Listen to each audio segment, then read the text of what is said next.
step 4 is choosing your background. Now, I really like how they did this.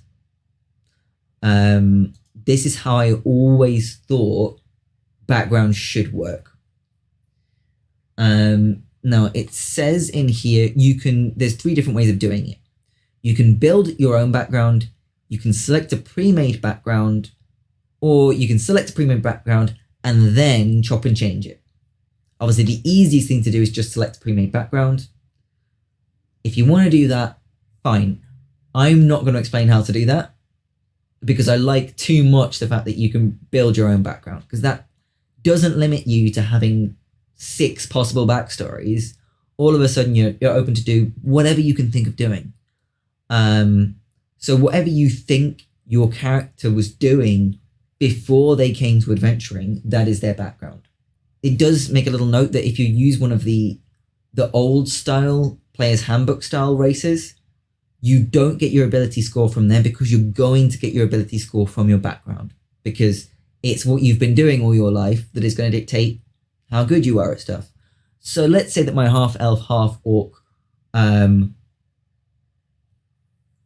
was a weaver by trade. Okay, just picking something at random. So you're going to pick a 1 or 2 word description of what your character was doing and give them skills and traits appropriate for the background you've given them. So, you're going to choose your background. You're then going to decide on your ability scores. So as a weaver, I'd probably be quite dexterous.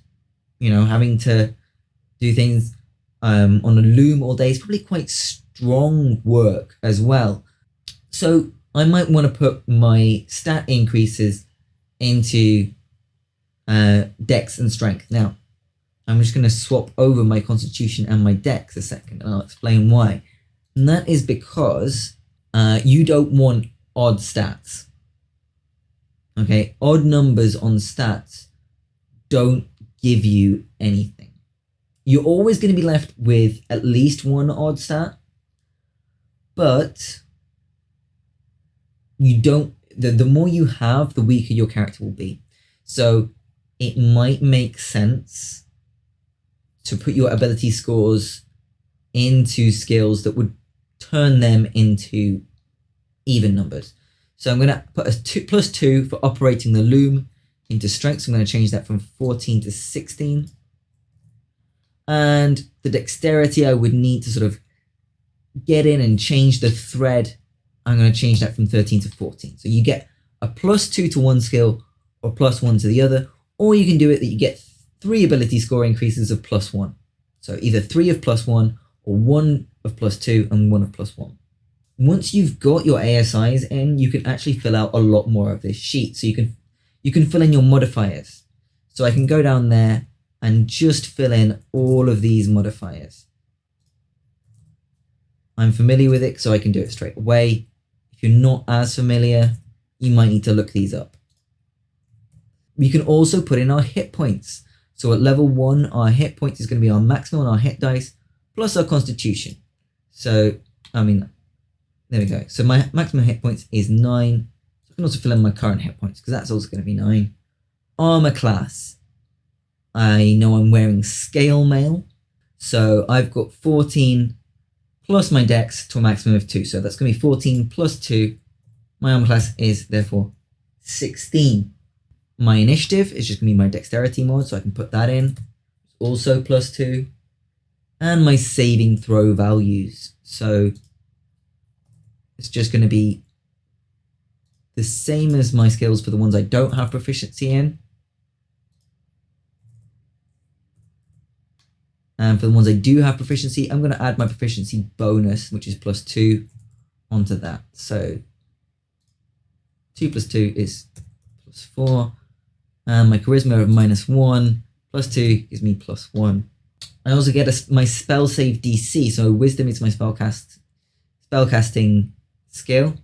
So spellcasting ability, my spell save DC is going to be 8 plus my proficiency bonus 2, give me 10, plus my wisdom modifier gives me 12. So my spell save DC is 12, and my spell attack bonus is my proficiency bonus plus my spell casting bonus.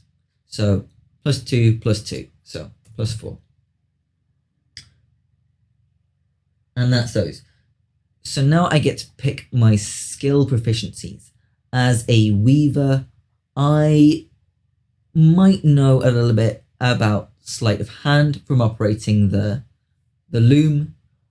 I might also, I get 2, so maybe I know a little bit about persuasion from trying to sell my woven goods. So try and pick skills that are appropriate and that are going to give you an advantage. So now that you've done that, you can fill out the skill values. So I'm going to go ahead and do those. You can fill in your passive perception. So that's going to be that's 10 plus your wisdom, or plus your perception bonus. So that's mine, just going to be wisdom, because I haven't got proficiency in wisdom. So my passive perception is going to be 12. You might have other passive skills on your sheet depending on what sheet you've got. And it's the same, just do 10 plus whatever bonus you get. So I'm just going to go ahead and fill these in now.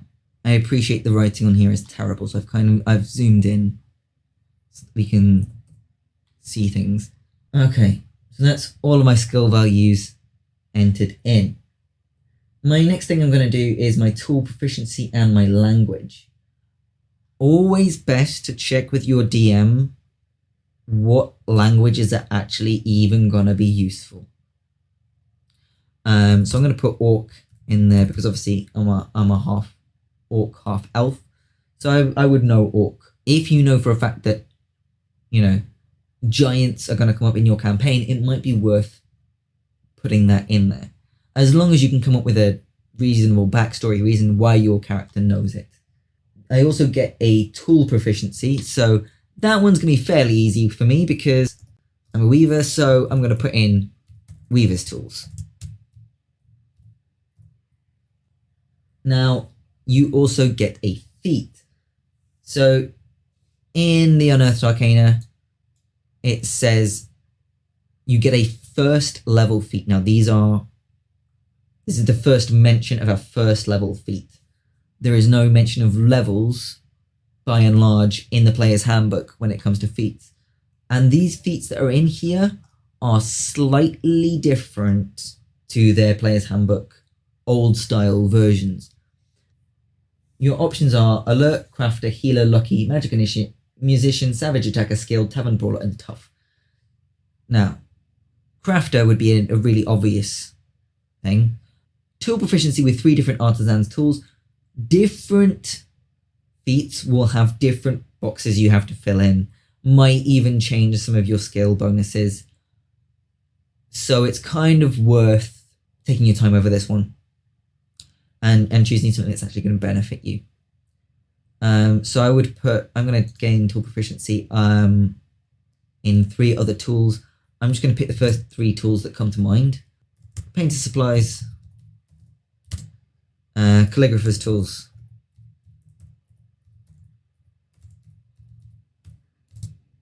and the poisoner's kit. Why not? You would take way more time on this than I have. And then I might just pop those features over here. And as I learn what discount and faster crafting mean, I might just cut it down to say just faster crafting.